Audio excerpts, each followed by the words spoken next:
Visiting the Sea of Galilee.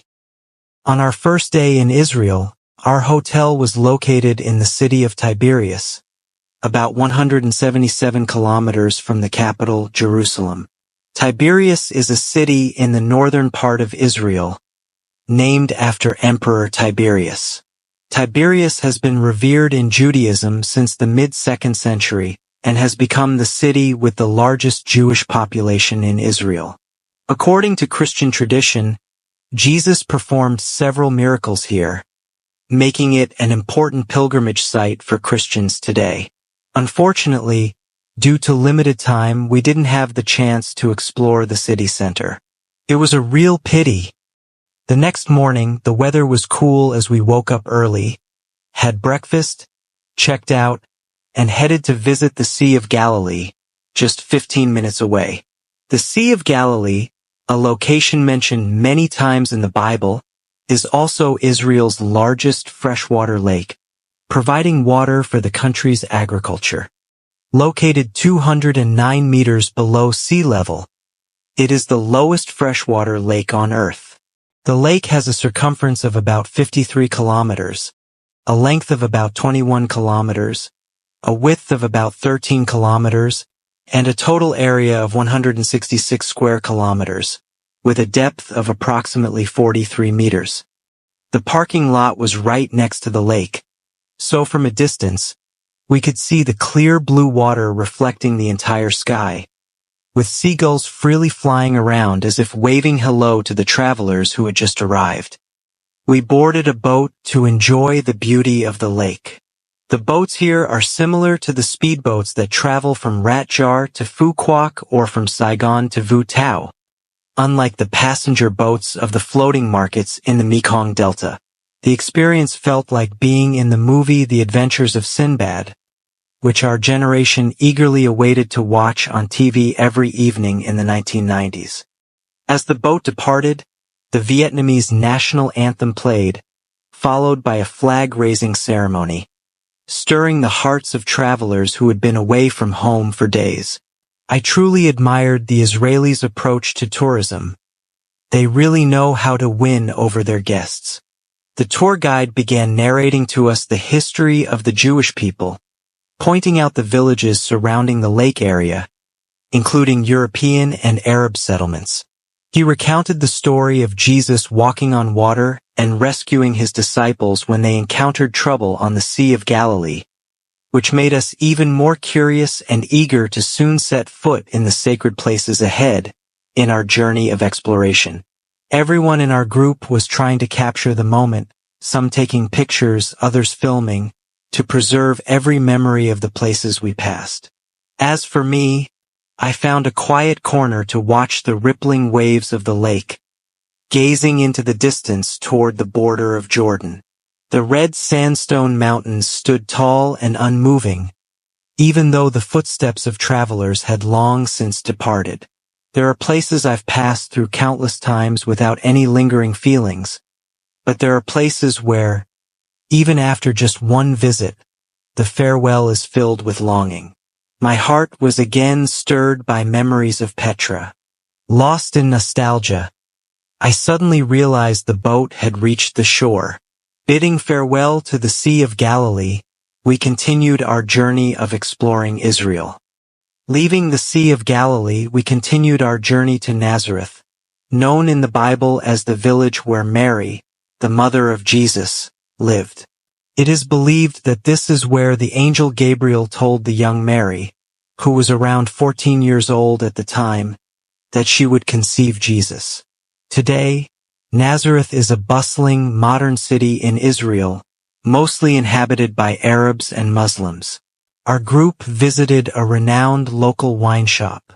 For Christians, wine symbolizes the blood of Christ and is often used in religious ceremonies.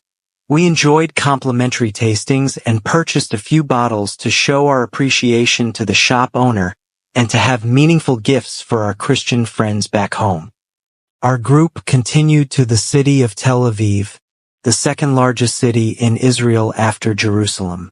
This city is known as one of the most expensive cities in the world and holds significant cultural and economic importance for Israel, with many skyscrapers and shopping centers. The city has a history of 4,000 years and was originally a Mediterranean port for trade with the eastern lands. The earliest traders here were the Egyptians and Babylonians around 2000 BC, followed by the Jews. Today, Tel Aviv is often referred to as the New York of the East.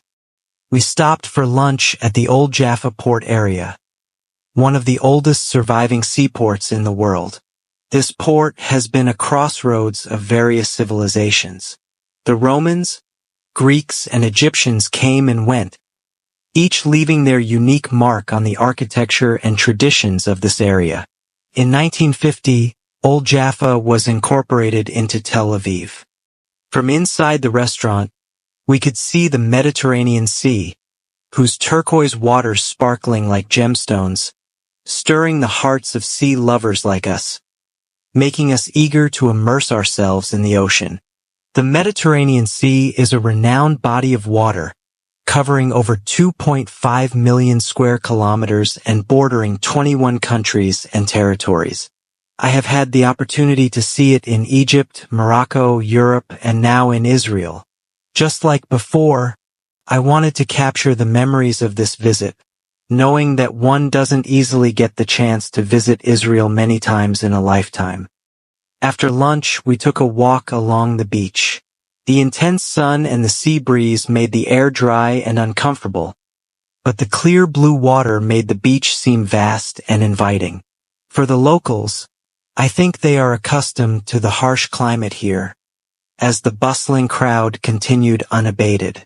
The women immersed themselves in the sparkling white sand, flaunting their mesmerizing bodies in colorful swimwear under the sunlight, while the men sipped on beer.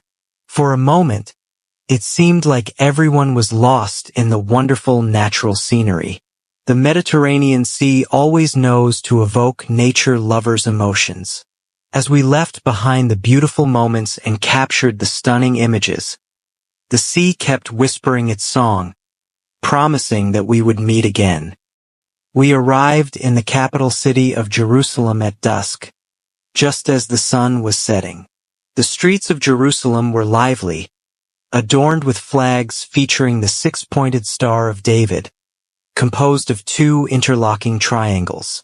Named after King David of Israel, it is a symbol of the Jewish people and Judaism, possibly originating from protective amulets used by Jews in the Middle Ages.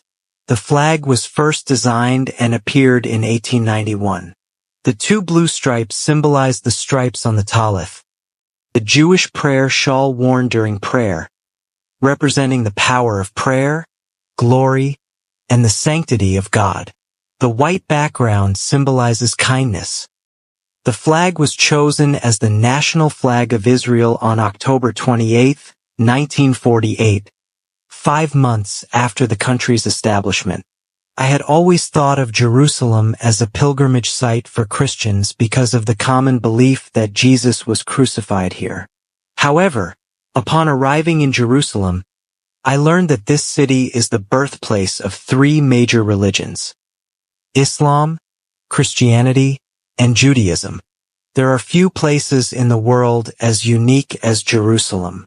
Every landmark, whether still intact or in ruins, every street, having endured the passage of time, and every stone, worn down from witnessing the city's tragic history, holds legends and historical anecdotes.